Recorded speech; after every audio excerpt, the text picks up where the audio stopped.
삼성 따라잡는 가능성은 거의 제로라고 봅니다. 앞으로 석유보다도 이 반도체가 더 중요해진다.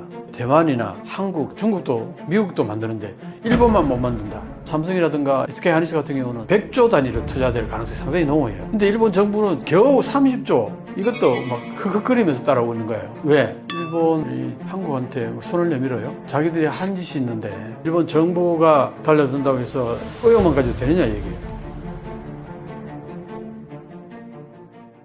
일본이 큰 결심을 한 것 같습니다. 지금 라피더스에 큰 돈을 넣고 있는데요. 네. 이 라피더스가 무엇이고 그리고 이나노 반도체를 양산하겠다는 이 계획, 삼성을 좀 의식하는 것 같은데 삼성을 따라잡을 수 있을까요? 결론부터 말씀드리면은 삼성 따라잡는 가능성은 거의 제로라고 봅니다. 그러니까 라피더스가 뭐냐 하면은 TSMC 같은 공장을 짓는 거예요. 반도체를 만드는. TSMC가 많은 부를 창출하고 한국에도 삼성에서 많은 부를 창출하고 그리고 앞으로 미래 세계는 석유보다도 이 반도체가 더 중요해진다. 이걸 일본이 모르겠어요. 그러니까 이 중요한 것을 옆에 대만이나 한국, 삼성, SK, 하이닉스라 여기서 다 만들고 중국도 괜히 만들고 미국도 만드는데 일본만 못 만든다. 이게 말이 안 된다고 생각한 거죠. 말이 안 된다고 생각을 할 수는 있겠지만 그렇지만 일본 정부 입장에서는 일본은 40나노에서 멈춰가지고 그대로 반도체를 생산도 안 하고 반도체와 관계없이 살아왔어요. 근데 갑작스럽게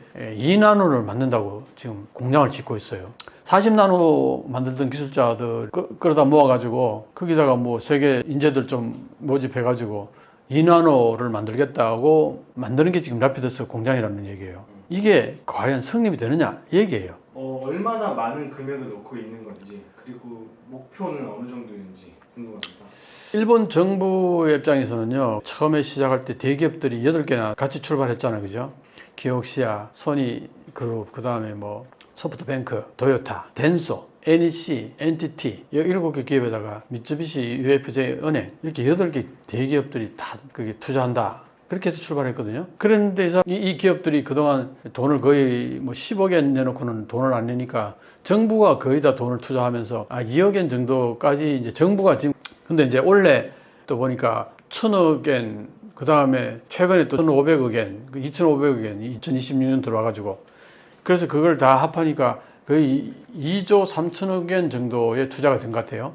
앞으로 더 정부가 더 투자를 가는 계획을 세우고 있어요. 그래서 최소한 3조엔 정도는 일본 정부가. 자, 그런데 그럼 이 대기업은 어느 정도냐? 이 대기업하고 거기에 또 다른 기업들이 또 좀 들어오기 32개 기업이 투자를 들어가지고 1,676억엔을 투자하기로 했답니다. 1,676억엔. 일본 정부는 거의 3조엔 가까이 있네요. 다 합하면 얼마입니까? 우리 돈을 치면 30조 조금 넘는다고 보면 돼. 다 합해도. 그렇게 해서 지금 으쌰으쌰 하고 있는데 지금 한국의 삼성이라든가 SK하이닉스 순이익이 1분기에 57조 2천억 올해 내로 한 300조 원 더 이상의 수익이 나고요. 일본 정부가 이거는 꼭 살려야 된다 하면서 진짜 빚져가면서 투자하는 그 돈, 그 겨우 우리 돈을 치면 30조, 거기 조금 더 넘어간다 이 말이에요. 근데 삼성 한 분기에만 수익이 57조. 여기에서 이걸 전부 다 그냥 나눠 먹기로 끝내는 건 아니잖아요. 분명히 재투자를 할 거란 말이에요. 그러면은 한국의 입장에서는 삼성이라든가 SK하이닉스 같은 경우는 이게 거의 투자가 100조 단위로 투자될 가능성이 상당히 높아요. 근데 일본 정부는 겨우 30조. 이것도 흑흑거리면서 따라오고 있는 거예요. 왜? 일본 대기업들이 돈을 거의 안 내니까. 이게 지금 현재 일본의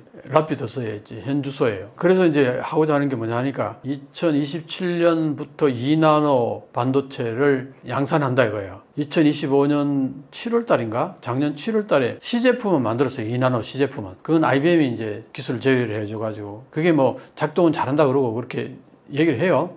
그런데 문제는 뭐냐? 이게 양산이 되느냐? 그 문제가 남아있고 2027년 목표는 양산이 목표다. 양산해가지고 고객에게 팔 수 있도록 하겠다. 이게 이제 목표예요. 실제로 가능할 거라고 보시나요? 지금 일본 반도체 전문가들은 대체로 하는 얘기가 거의 불가능하다는 얘기를 합니다. 왜냐? 40나노밖에 안 되는 기술에 멈췄던 기술자들을 끌어모았어요, 일본에. 그러면은 이 기술자들만 가지고 안 될 거 아니에요. 그러면 2나노를 양산할 수 있는 기술자들을 전 세계로부터 모집을 해야 될 텐데 제가 늘 얘기하지만 전 세계의 반도체 공장을 어마어마하게 많이 짓고 있어요. 거기에 전부 다 2나노 최고급 기술을 가진 사람들을 서로 쟁탈전이 벌어질 거예요. 그 인원이 그렇게 많지가 않을 거라고 봅니다. 그럼 그 인원이 예를 들어서 TSMC라든가 미국이라든가 기존에 잘 나가던 아니면 유럽이라든가 유럽 인재가 유럽에 공장을 세우는데 거기 그만두고 일본으로 오겠어요? 미국 사람들이 미국 공장에서 취직하지 일본 공장으로 오겠냐 이거예요. 그런 맥락에서 보면은 이 인재를 채용하는 것이 내가 볼 때 제일 쉽지 않을 것 같고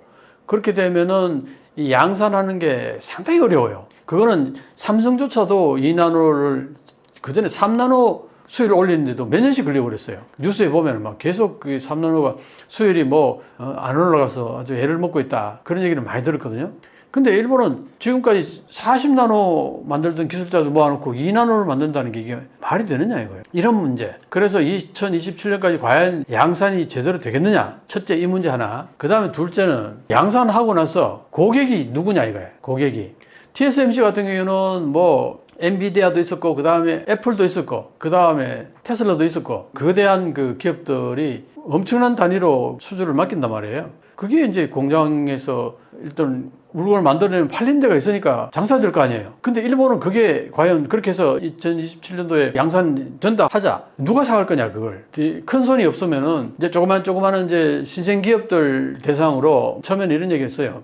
빨리 만들어서 전달해 주는 거. 빨리 만들어서 전달해 준다는 거는 설계부터 시작해서 전공정, 후공정 다 해서 3개월. 빨리. TSMC는 그거 다 하는데 한 1년 정도 걸린다고 치면은 라피드스는 한 3개월 만에 끝내가지고 전달해 주는 거. AI 같은 경우는 기술이 빨리빨리 발전하니까 빨리 양산해가지고 넘겨주는 거. 이거 하나의 메리트가 될 수 있다. 그 말은 맞긴 맞는데 그렇게 해서 신생기업들이 조그만씩 이렇게 수주를 하는 거 그거 가지고 경제력이 있겠느냐 이거예요. 돈이 되겠느냐 이거예요. 이 문제가 또 제일 크다는 거죠. 두 가지가 동시에 문제가 된다. 그래서 이게 과연 성립이 되느냐 그런 문제들 제기를 많이 합니다. 일본 반도체가 한국에 손을 내밀 가능성이 있어 보이는데 어떻게 보이나요? 일본이 한국한테 손을 내밀어요. 자기들이 한 짓이 있는데 2019년도에 그렇게 삼성을 무너뜨리려고 박살내려고 소재 수출 규제를 하고 그랬던 일본인데 한국이 바보입니까?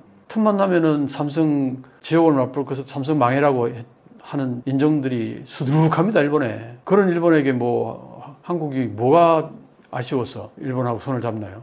손잡을 이유 하나도 없어요. 다만 이제 소재 부품 장비 쪽에서 근데 지난번에 소재 그렇게 수출 규제를 하니까 어땠어요? 결국은 수출하는 기업들이 수출을 못하게 되면 그 기업은 어떻게 돼요? 망하는 거 아닙니까? 아니 어리 갑을 잡고 흔드는 게 말이 돼요 그게? 그러니까 소재 부품 장비는 거대한 삼성이란 대기업에 자기들이 그 물건을 팔므로써 장사가 되는 건데 그걸 안 팔겠다 그러면 그 바보들 하는 짓 아니에요? 그러니까 그게 성립이 안 되는 그런 얘기가. 그러니까 삼성 입장에서는 사실은 한국의 중소기업들이 지금 소재 부품 장비들을 계속 개발하고 있어요. 2019년도에 그 한번 우리가 당했던 적이 있기 때문에 두 번 다시 그런 일이 발생해서는 안 되겠다고 생각하고 한국 정부도 그렇고 그래서 중소기업들도 열심히 개발하고 있고 그렇게 해서 개발해서 좋은 제품이 나오면은 과거에는 대기업들이 기존에 쓰던 걸 쓰려고 하는 그 관성의 법칙이 있었어요.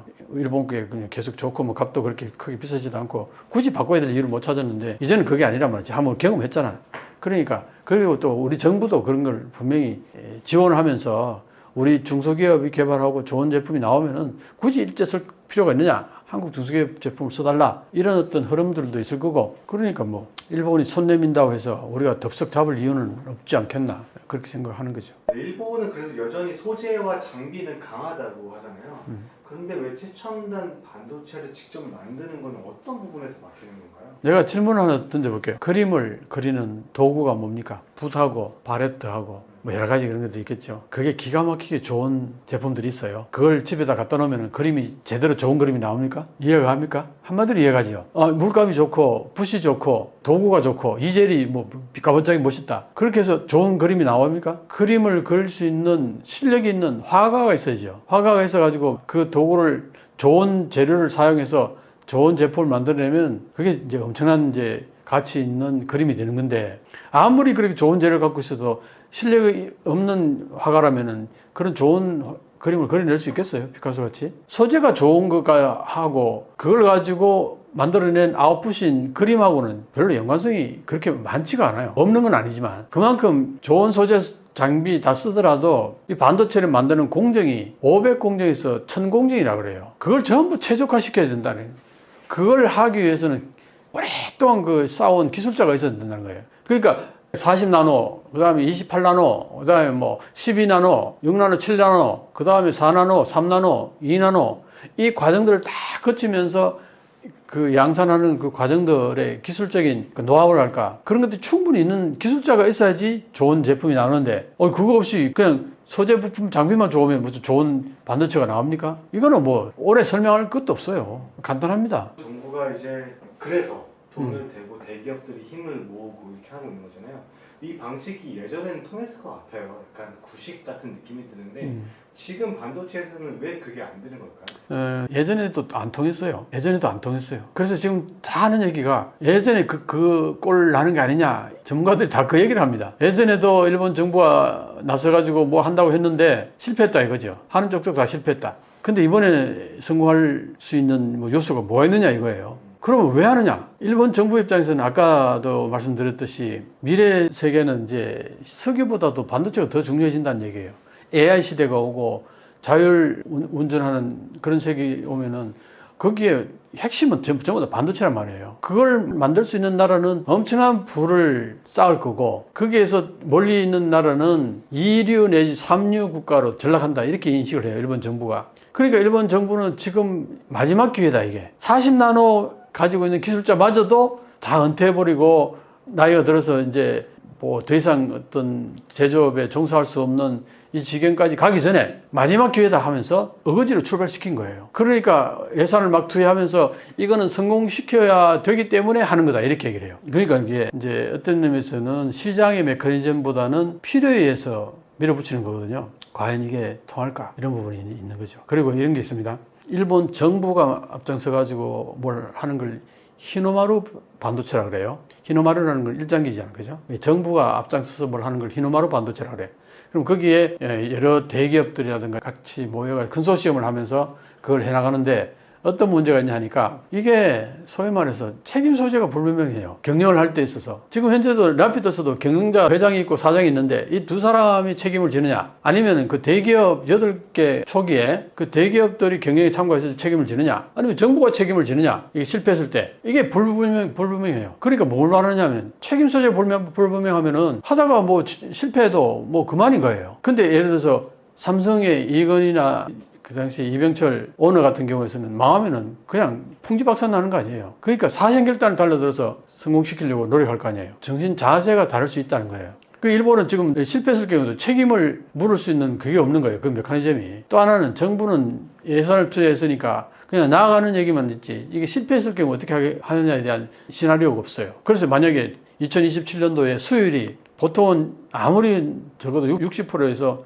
한 80% 정도 수율이 나와야 되는데 자, 50%, 40% 정도 머문다. 그럼 이게 경제적인 가치가 별로 없단 말이에요. 자, 이랬을 경우에 계속 노력해도 잘 안 돼. 몇 년을 계속해도. 자, 자금은 계속 들어가야 돼. 근데 일본 정부가 자금을 계속 댈 수는 없어. 자금은 일반 기업들에서는 이게 힘드니까 자금 투자를 안 하려고 그래. 이랬을 경우 어떻게 할 거냐. 이 문제 하나 하고. 그 다음에 어쨌든 수율을 한 60, 70%, 80%까지 끌어올렸다. 올렸는데 보니까 주문이 안 들어와. 누가 어떻게 믿고 저기다가 맡기겠냐 이거예요. 테슬라가 맡기겠어요. 애플이 거기다 맡기겠어요. 엔비디아가 맡기겠냐고. 이런 문제가 있다는 거죠. 엔비디아는 지금 뭡니까? HBM까지 갔잖아요. 지금 HBM은 SK하이닉스하고 지금 삼성이 지금 최고로 잘 만드는 거 아니에요. 지금은 AI가 HBM까지 가야지 가능한데 단순히 2나노 칩 만든다고 되는 게 아니에요. 2나노 칩이라는 건 한 개 이렇게 만들어내는 거잖아요.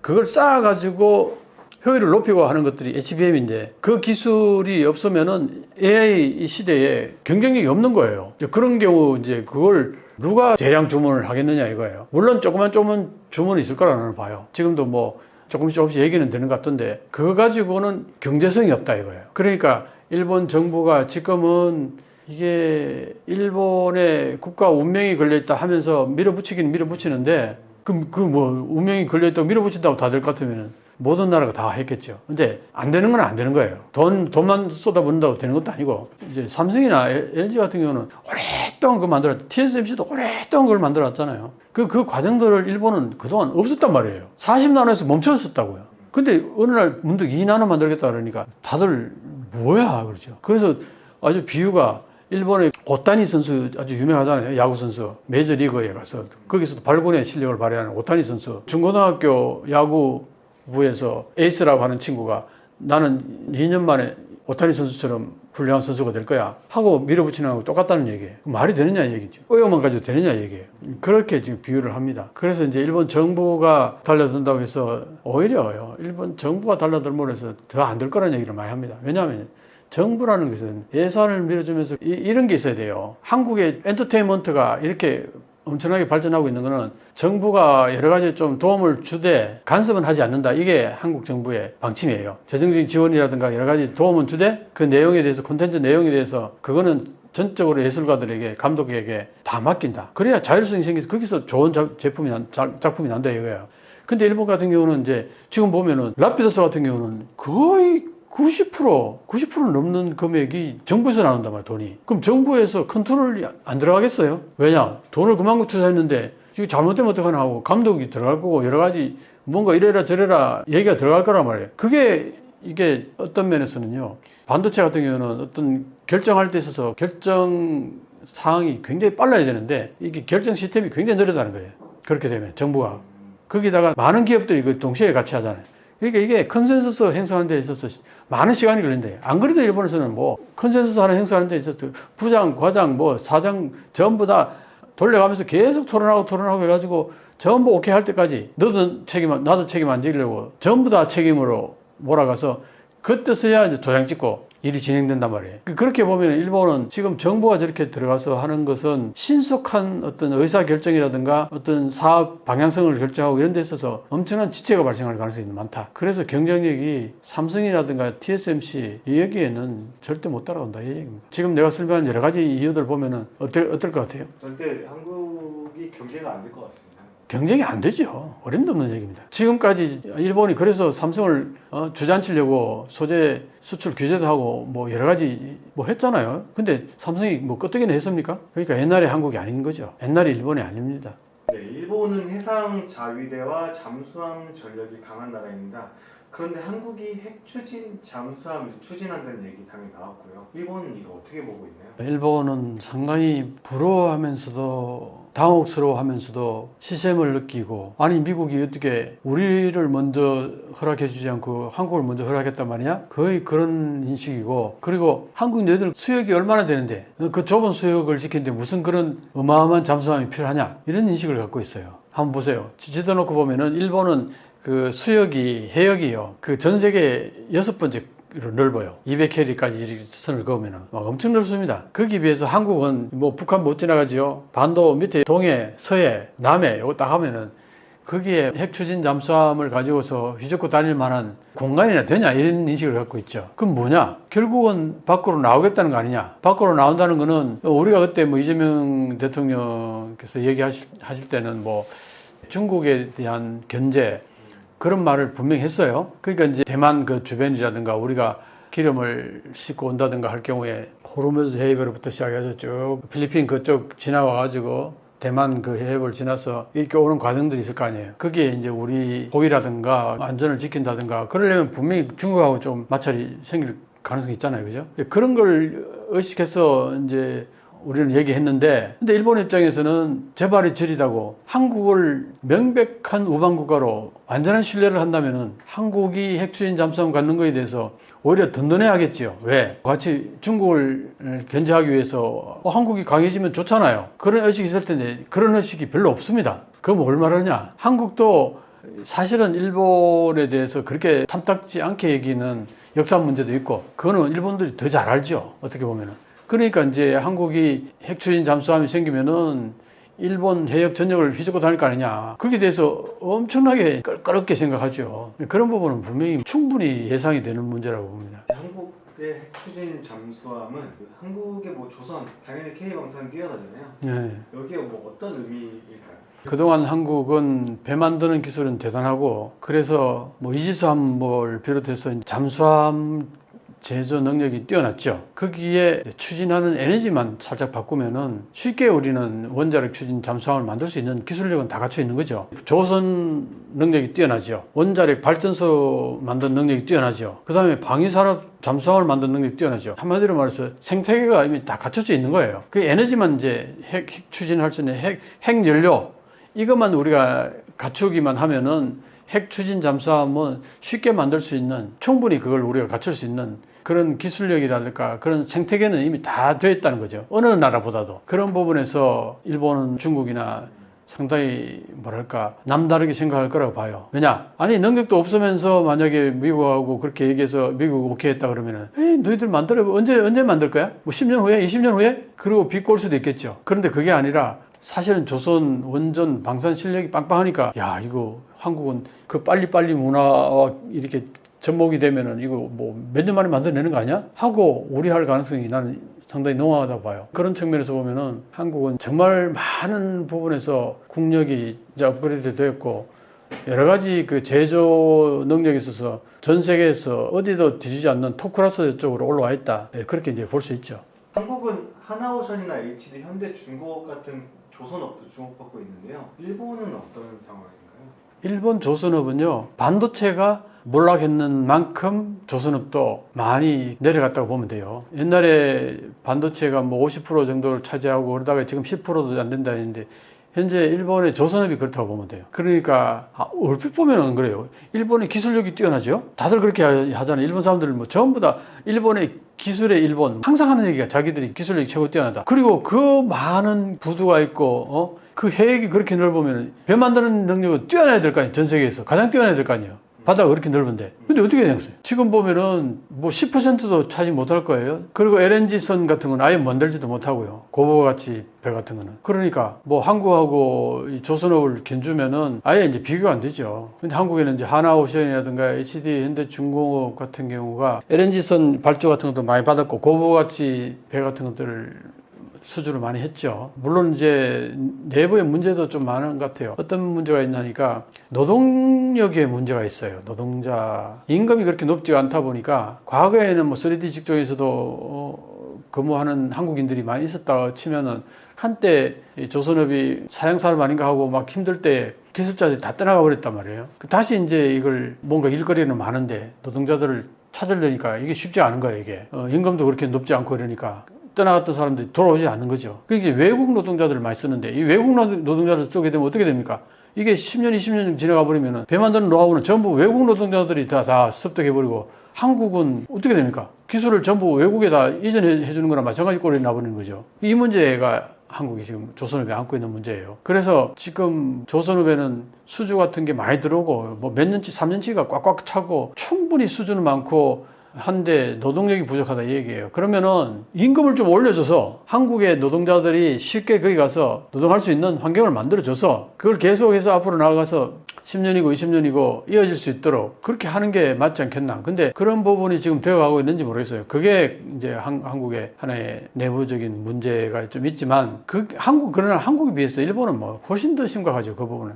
아예 조선과가 없어요. 동경대 조선학과가. 그러니까 젊은 인재 양성이 안 되고 있는 거예요. 일본에서는. 그 일본에서는요. 지금 젊은 인재가 양성이 안 돼가지고 현재 근무하고 있는 중장년층 기술자들이 은퇴하는 순간 그 사업이 전부 다 그냥 문 닫을 그런 사업들이 너무 많아요. 이게 지금 일본의 가장 그 심각한 문제. 이 부분은 인재 양성하고 직결되는 문제인데 한국도 그런 부분에서는 만만치 않은데 그나마 한국은 그래도 좀 덜한 부분은 있긴 있어요. 근데 이제 하나오션이라든가 HD 현대중공업은 지금 현재 가장 큰 주목을 받고 있는 거는 이제 캐나다 잠수함 수주잖아요. 그 60조. 그게 만약에 수주가 된다 그랬을 경우에는 정말 비약적으로 한마디로 발전할 거라고 봐요. 그렇게 되면은 제발 인재 양성을 좀 많이 해서 계속 한국인들의 배 만드는 그 실력이 이어지도록 후세까지 젊은 인재들이 많이 가서 거기서 근무할 수 있도록 그러려면 어떻게 돼? 대우를 잘해줘야 돼요. 대우를 잘해주고, 3D 직종이라는 인식을 갖지 않고, 거기 가면 사는데, 어디 가서 일하는 것보다도 거기 가서 일하는 게 더 좋다. 뭐 그런 인식을 심어줄 수 있는 작업 환경이라든가, 대우 같은 것들을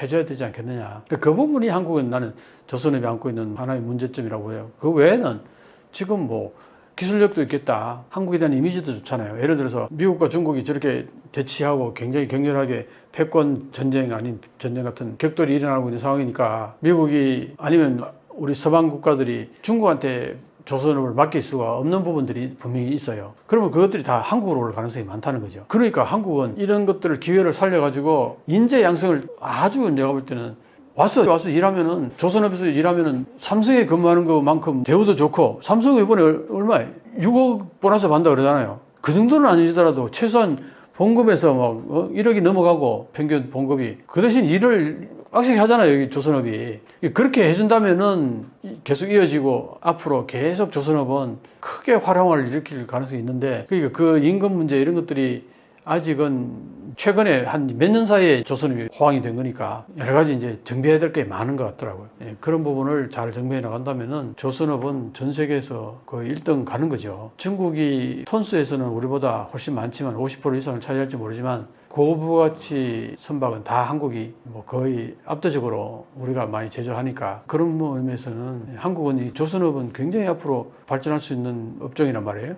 그래서 이제 그 부분에서 국가도 좀 신경을 써주고 해서 인재 양성, 젊은 사람들이 가서 일할 수 있는 그게 그래야지 그 다음 이어진단 말이에요. 그 다음 세대하고 이 기술이 그 부분이 나는 가장 큰 부분이 아닐까 이렇게 봅니다. 지금 국제 정세가 많이 혼란스러운 상황인데요. 추진 잠수함이 주는 안보적인 의미는 무엇일까요?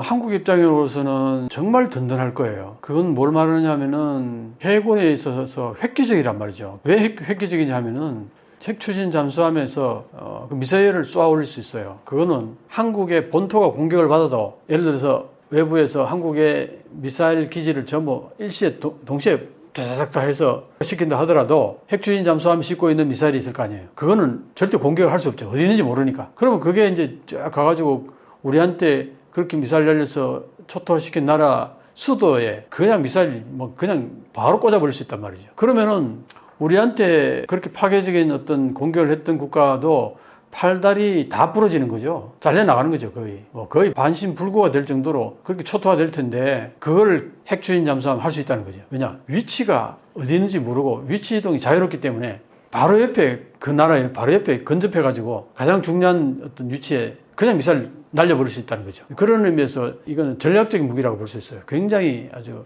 차원이 다른 무기라고 볼 수 있어요. 핵추진 잠수함은. 그러니까 한국이 만약 그걸 갖는다 그러면은 주변에 어떤 나라도 함부로 한국을 대하지는 못할 거라는 거죠. 그만큼 굉장히 중요한 무기다. 이제 그렇게 볼 수 있는데 한국이 곧 이제 그걸 실현시키면은 한국은 정말 획기적으로 세계에서 어깨에 힘줄 수 있는 정말 강력한 국가가 되지 않을까. 핵무기가 없다 하더라도 핵무기에 부응가는 능력을 가지지 않을까. 그런 의미에서는 굉장히 중요한 무기라고 봐야 되겠죠. 오늘도 여러분들하고 좋은 얘기로 많은 말씀을 나눴는데 여기도 있지만 제 채널도 있습니다. 한일역전TV. 요즘 조금씩 영상들을 계속 올리고 있으니까 꼭 오셔서 좋아요, 구독 눌러주시고 그 채널이 쭉쭉쭉쭉 성장하면 제가 여러분들하고 훨씬 더 알찬 내용으로 여러분들을 만나뵐 수 있으니까 꼭 좀 부탁드리고 일본의 몰락이라는 책도 여러분들 사보시면요. 굉장히 교양에도 도움이 되고 지금 현재 제가 오늘 반도체에 대해서 말씀 많이 드렸는데 앞으로 미래 세대는 반도체가 석유보다도 더 중요한 사회가 되거든요. 근데 일본은 왜 그 중요한 것을 그렇게 융성했다가 완전히 망해버렸느냐. 우리가 그러지 말라는 법이 없잖아요. 그런 의미에서 일본이 왜 어떻게 해서 그렇게 융성했다가 쇠하게 됐는지에 대한 자세한 내용들이 기록되어 있으니까 그걸 한번 여러분들 보시면은 교육면에서도 아니면 또 우리 반도체의 앞으로의 발전 방향에 대해서도 여러 가지로 도움이 되지 않을까. 그렇게 해서 여러분들 그 책을 한번 사보시면 좋겠다 하는 말씀을 드리겠습니다. 또 뵙겠습니다.